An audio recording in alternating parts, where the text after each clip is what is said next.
대구 수성구 동일학군 집단 전학 감사 결과 대부분 학생들은 건강했고 행정 처리는 졸속으로 이뤄진 것으로 드러났습니다. 부동산 중개 수수료를 절반으로 낮추는 조례안이 대구시 의회와 경상북도 의회를 통과해 반값 중개 수수료가 현실화될 전망입니다.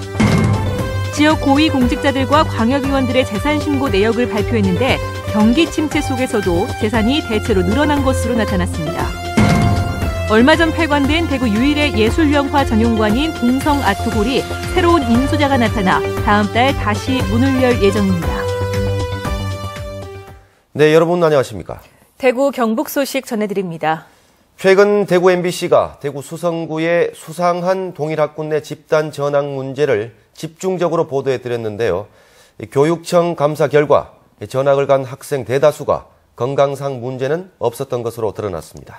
행정 처리도 졸속으로 이뤄진 것으로 드러나 해당 교육지원청의 교육장이 사의를 표명했습니다. 보도에 조지한 기자입니다. 대구시 교육청은 집단 전학한 학생 7명 가운데 1명은 3년 동안 질병 치료를 받는 등 전학 사유가 있지만 나머지 6명은 건강상 문제가 없었다고 감사 결과를 밝혔습니다. 6명은 초등학교를 정상적으로 다녔고 2명의 진단서는 의사인 학부모 2명이 발급해 준 것으로 확인됐습니다. 해당 교육청도 학부모 반발에 학생 면담이나 진단서 확인 등 통상적인 절차 없이 하루 만에 처리한 것으로 드러났습니다. 심사 과정에서 신중하지 못하고 졸속 처리한 정황이 확인되었고, 학부모들이 제출한 각종 질병 관련 진단서가 사실 여부가 확인할 필요가 있어 수사 의뢰하기로 하였습니다.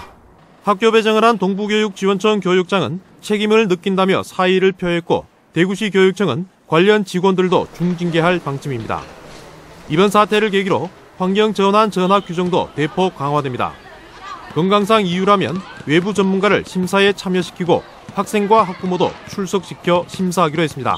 건강상 이유로 전학하는 경우가 이 규정도 미약하고 이 사례도 별로 없었습니다만은 이번 일을 계기로 종합병원에 진단서를 제출하는 등 심사 요건을 대폭 강화해 나가겠습니다. 또한 중학교 전학에 필요한 거주 기간을 3개월에서 6개월로 늘리고 광역학군 도입도 검토하기로 했습니다. 대구시 교육청은 교육청 감사로는 진단서 허위 여부나 학부모 조사 등에 한계가 있다며 경찰에 수사를 의뢰하고 수사 결과에 따라 학생 등에 대한 조치를 하겠다는 방침입니다. MBC 뉴스 조재환입니다. 정부가 부동산 중개 수수료를 절반으로 낮출 것을 지자체에 권고하고 있는데 관련 조례안이 대구시 의회 상임위원회와 경상북도 의회 본회의를 통과해 지역에서도 현실화될 것으로 보입니다. 이상원 기자가 보도합니다. 대구광역시 부동산 중개 수수료 조례 일부 개정 조례안은 원안 가결되었음을 선포합니다. 대구시 의회 건설교통위원회는 대구시가 제출한 부동산 중개 수수료 개정 조례안을 원안 가결했습니다. 주요 내용은 주택 매매 가격이 6억 원 이상 9억 원 미만일 경우 중개사와 의뢰인이 협의해 결정하는 중개 요율을 현행 0.9% 이하에서 0.5% 이하로, 주택을 임대차할 때는 현행 0.8% 이하인 중개 요율을 0.4% 이하로 낮추는 이른바 반값 중개 수수료입니다. 대구시 의회는 중개 요율이 결정된 지난 2000년 이후 15년간 주택값이 많이 올라 서민들의 수수료 부담을 줄일 필요가 있다고 밝혔습니다. 최근에 주택 가격이 엄청나게 상승했는데 우리 서민들의 중개 수수료 부담이 많이 커졌고 또한 임대 수수료가 매매 수수료보다 높아지는 역전 현상까지 나타나고 있으므로 우리 불합리한 보수 체계를 정비를 하고 우리 시민 부담을 줄이기 위해서 하지만 공인중개사들은 중개요율 인하는 감수할 수 있지만 고객과의 분쟁 방지를 위해 고정요율을 해줄 것을 요구하며 반발하고 있습니다. 고정을 이제 법으로 정해놨을 때 그 소비자들이 고정을 안 줬을 때는 저절로 어떤 중개 보수에 대한 이제 법적으로 요구를 할 수도 있는 부분이 있거든요. 그런데 이렇게 됐을 경우 법적으로 요구를 할 수 있는 부분이 전혀 없어지는 겁니다. 부동산 중개 수수료 개정 조례안은 다음 달 2일 대구시의회 본회의에서 원안 가결될 것으로 예상돼 다음 달 안에 대구에서도 반값 부동산 중개 수수료가 현실화될 것으로 보입니다. 경상북도의회 임시회 본회의에서도 대구와 같은 내용의 반값 수수료 개정 조례안이 통과돼 다음 달 공포될 예정입니다. MBC 뉴스 이상훈입니다. 우리 지역 고위 공직자들의 재산 현황은 어떨까요? 경기 침체에도 불구하고 재산이 대체로 는 것으로 나타났습니다. 양관희 기자가 보도합니다. 정부 공직자윤리위원회가 공개한 고위공직자 재산 내용에 따르면 대구 대상자 43명의 평균 재산은 13억 2천여만 원.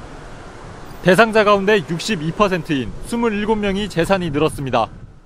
권영진 대구시장은 선거비를 보전받아 지난해보다 7억 6천만 원이 늘어난 16억 7천여만 원을 신고했고 우동기 교육감은 1억 원이 는 7억 8천여만 원으로 나타났습니다.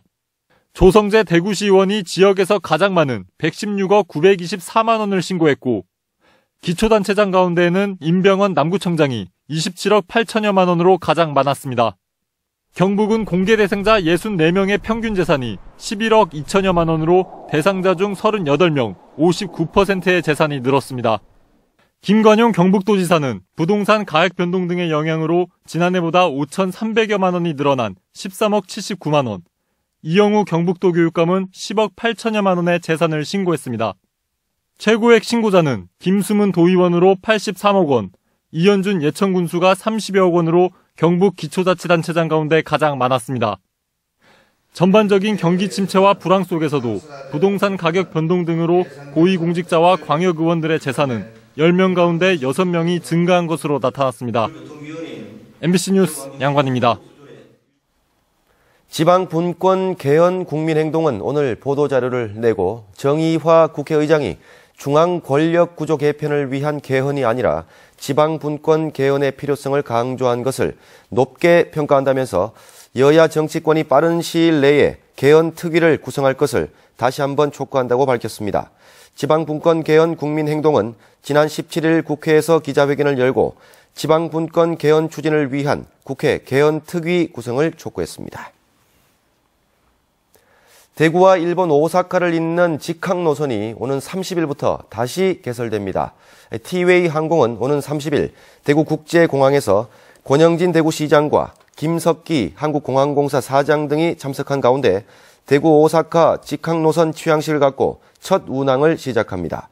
16년 만에 부활한 대구 오사카 직항 노선은 매주 월수금 각 한 차례, 일요일 2차례 등 매주 5차례씩 운항합니다.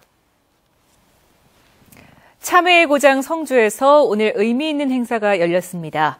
국회의원과 장관, 군수가 참석해서 깨끗한 농촌 만들기에 힘을 모으기로 했는데 어떤 내용인지 박재형 기자가 보도합니다. 운막 같았던 참외 작업장의 처각막이 산뜻한 녹색으로 탈바꿈하고 미관을 해치던 비닐하우스 주변이 깔끔히 정돈됩니다. 깨끗한 동네에서 깨끗한 먹거리를 생산하고자 그래서 우리 국민들 뜻을 다 모았습니다. 쓰레기로 몸살을 앓고 있던 마을 공터는 봄꽃을 심어 화사하게 변신했습니다. 성주군은 참외 농사로 분홍의 꿈을 키워왔지만 비닐하우스에서 나오는 폐부직포와 폐비닐 등으로 골머리를 앓아왔습니다. 이 때문에 전력 환경심사제와 폐부직포 재활용, 참외 넝쿨 태비화 등의 자원 순환 사업으로 깨끗한 농촌 만들기에 나서고 있습니다. 클린 성주 만들기는 21세기형 환경 새마을 운동이라고 할 수 있습니다. 앞으로 우리 성주의 아름다운 농촌 운동이 전국으로 확산되기를 기대를 합니다. 농림축산식품부는 성주군을 모범 사례로 보고 함께 가꾸는 농촌운동 발대식을 열고 전국적인 운동으로 확산시키기로 했습니다. 평가를 해서 잘하는 데는 인센티브를, 좀 부족한 데는 페널티를 주겠다, 이런 생각을 가지고 있습니다. 특히 죽음의 먼지라 불리는 농촌의 성면 슬레이트 지붕 제거 사업에도 범정부 차원의 지원을 펼칠 계획입니다. 농사하면서 나온 쓰레기를 제대로 수거를 하고, 둘째, 농촌에서 주거에서 있는 성면 슬레이트를 하루빨리 개량을 해야 됩니다. 정부와 국회, 지자체가 한 목소리로 깨끗한 농촌 만들기에 나서면서 그 성과가 전국적으로 확산될 수 있을지 주목됩니다. MBC 뉴스 박재영입니다. 대구 유일의 예술영화 전용관이었죠. 동성 아트홀이 최근 문을 닫아 팬들이 안타까워했는데 다행히 새로운 인수자가 나타나 다음 달 다시 문을 열게 됐습니다. 윤영균 기자가 취재했습니다. 지난 2004년부터 2000여 편의 예술영화를 상영하다가 결국 지난달 문을 닫았던 동성아트홀. 영화진흥위원회의 예술영화관 지원 사업에서 탈락해 운영난으로 폐관했다가 한 달 만에 새로운 인수자가 나타났습니다. 일방적인 그 몇 편의 10편 내외의 영화만 가지고 있다면 우리 이 큰 대도시인 대구에서 다른 부분의 영화들을 상영되지 못하고 있다면 대구 문화가 많이 위축되는 그런 게 아닌가 싶거든요. 일반 관객 대상 상영을 앞두고 국내 유일의 사회복지 영화제가 열립니다. 관심을 가져주길 바랬었는데 불안했죠. 노동조합을 만들었다는 이유로 해고된 뒤 천막 농성과 고공 농성을 해야 했던 비정규직 노동자의 이야기로 시작해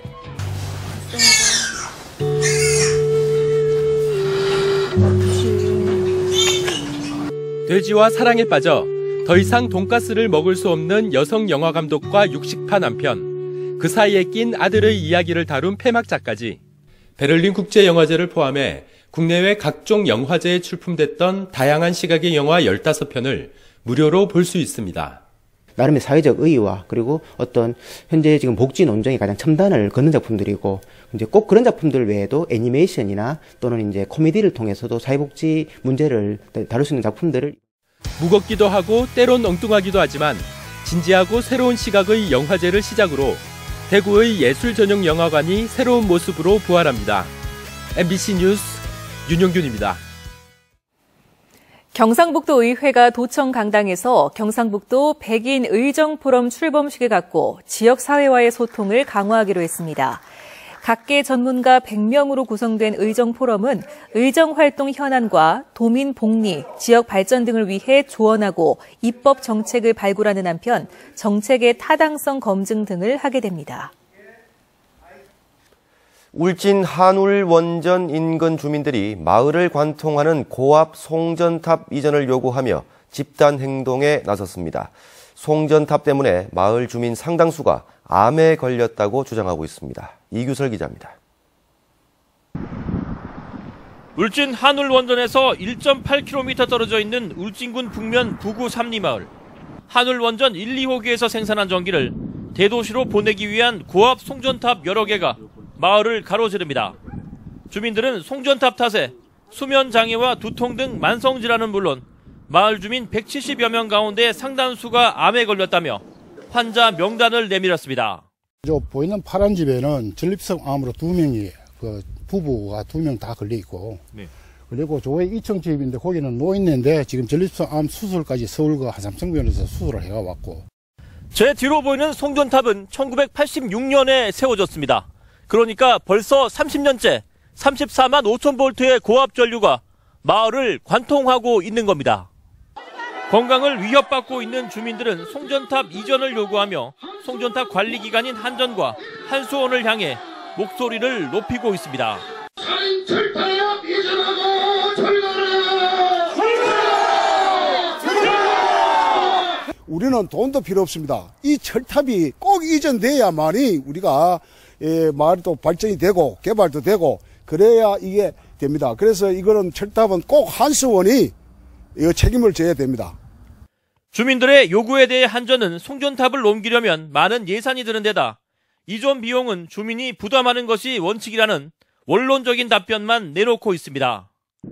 원전 주변 지역을 휘감고 있는 고압 송전탑. 힘없는 지역 주민들의 대응에는 한계가 있는 만큼 울진군 등 지자체와 정부 차원의 대책 마련이 필요해 보입니다. MBC 뉴스 이규설입니다. 2015 타이어뱅크 프로야구 개막 경기가 이번 주 토요일 오후 2시 전국 5개 구장에서 동시에 열립니다. 지난 시즌 우승팀인 삼성 라이온즈는 대구 시민운동장 야구장에서 SK를 상대로 개막 2연전을 펼치는데 개막전 선발로 삼성은 피가로를, SK는 벤 와트를 각각 예고했습니다. 대구문화방송은 삼성의 시즌 개막전을 오후 2시부터 TV와 표준 FM 라디오로 중계방송합니다.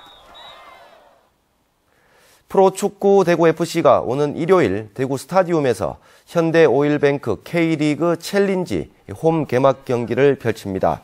이번 홈 개막전은 대구FC 후원 모임인 엔젤클럽 발대식과 박종진 선수 은퇴식, 또 대구 스타디움에서 처음 선보이는 가변석 설치와 같은 다양한 이벤트가 열립니다. 대구문화방송은 강원과의 대구FC 홈 개막전을 일요일 오후 2시부터 TV로 중계방송합니다. 대구문화방송 시청자위원회는 오늘 3월 회의를 열고 뉴스 기사를 작성할 때 구체적인 내용을 담아서 시청자들에게 보다 풍부한 정보를 제공해 줄 것과 개통을 앞둔 도시철도 3호선 기획 취재, 물포럼 관련 기획 보도를 당부했습니다. 또 새로 편성한 영호남 교류 프로그램의 시도가 신선하다는 평가와 함께 지역 시청자들에게 잘 알려지지 않은 호남 지역을 다양하게 소개해 줄 것을 주문했습니다. 대구지방보훈청이 천안함 피격 5주기를 맞아 오늘 대구백화점 앞 광장에서 각계 주요 인사와 보훈단체, 안보단체, 시민 등이 참석한 가운데 추모식을 열었습니다. 대구 경북 지역 천안함 전사자의 출신 학교인 금호공고와 경구고에서도 추모식이 열렸고 대구지방경찰청과 동대구역, 상인역 등 지하철역에서는 내일까지 특별 사진전이 열립니다. 경상북도 의회는 현실과 거리가 먼 조례나 실체가 없는 조례를 정비하기로 하고 임기 1년의 조례정비 특별위원회를 구성해 현실에 맞지 않거나 각종 법규와 상충에 혼란을 주는 조례를 전수조사해 폐지하거나 변경할 계획입니다. 경상북도 의회는 지난해 1차 조사를 통해 환경관리공사 설립 조례 등 모두 40건을 폐지나 정비할 조례로 정했습니다. 공사 도중에 크레인이 넘어져 건물 옥상이 파손된 채로 수업을 하던 구미 구평초등학교가 임시 휴교에 들어갔습니다. 구평초등학교는 지난 21일 오후 새 건물 공사 중 철근을 옮기던 대형 크레인이 넘어져 2층 학교 건물을 덮쳤지만 정상적으로 수업을 하다 안전 논란이 일자 오늘부터 휴교했습니다. 경북교육청은 이 사고로 건물 옥상 일부가 파손됐다며 정밀 안전진단을 하고 오는 30일 수업을 재개하기로 했습니다. 안동시가 의회의 제동에도 불구하고 독단적으로 용역을 발주해 반발을 사고 있는 100억짜리 인물기념관 사업을 일시적으로 중단하기로 결정했습니다. 안동시는 현재 발주 중인 서해학봉 두 인물기념관의 실시 설계 용역을 중단했으며 앞으로 의회와 사업 추진 합의를 이끌어낸 뒤 재개 여부를 결정하겠다고 밝혔습니다. 구제역과 조류 인플루엔자 확산으로 올해 개장이 연기됐던 청도 솥싸움 경기장이 모레 문을 엽니다. 청도 공영사업공사는 모레부터 매주 토요일과 일요일 오전 11시부터 12경기씩 솥싸움을 한다고 밝혔습니다. 공사는 정부의 구제역 확산 방지 정책에 따라 모든 싸움소에 예방 백신을 접종하고 항체 형성 여부를 검증한 결과 안전하다는 판단에 따라 개장하기로 했습니다. 도시민에게 농업 문화를 활용한 휴식 공간을 제공할 300농업 농촌 테마공원이 상주시 복룡동 일원에 준공돼 오늘 준공식을 열었습니다. 농림부 공모사업으로 210억 원이 투입된 300농업 농촌 테마공원은 옛 잠사 곤충사업장 부지 4만여 제곱미터에 경작체험장, 홍보 영상관, 전시관, 산책로, 잔디광장 등이 설치됐습니다. 대구지방경찰청은 지난 2008년 대마씨를 가지고 한국에 입국한 뒤 자신이 일하던 공장 근처 야산에서 대마를 키워 최근까지 수십 차례 흡입한 혐의로 우즈베키스탄 국적의 불법 체류자 53살 A씨 등 2명을 구속했습니다. 경찰은 이들로부터 대마 4.86g을 압수하는 한편 외국인 밀집 지역의 마약류 단속을 강화할 예정입니다. 대구 문화예술회관에서 열리고 있는 퓰리처상 사진전에 3주 만에 10,000명이 넘는 관람객이 찾아 성황을 이루고 있습니다. 이번 사진전에는 퓰리처상 보노 부문 수상이 시작된 지난 1942년부터 지난해까지의 수상작들이 전시되고 있고 사진 옆에는 촬영 당시 상황과 역사적 배경, 작가들의 소감이 적혀 있습니다. 주최 측은 다음 달 30일까지 매일 정오 이전에 입장하는 관람객에게 입장료를 3,000원 깎아주는 이벤트를 엽니다. 대구 경북 소식이었습니다.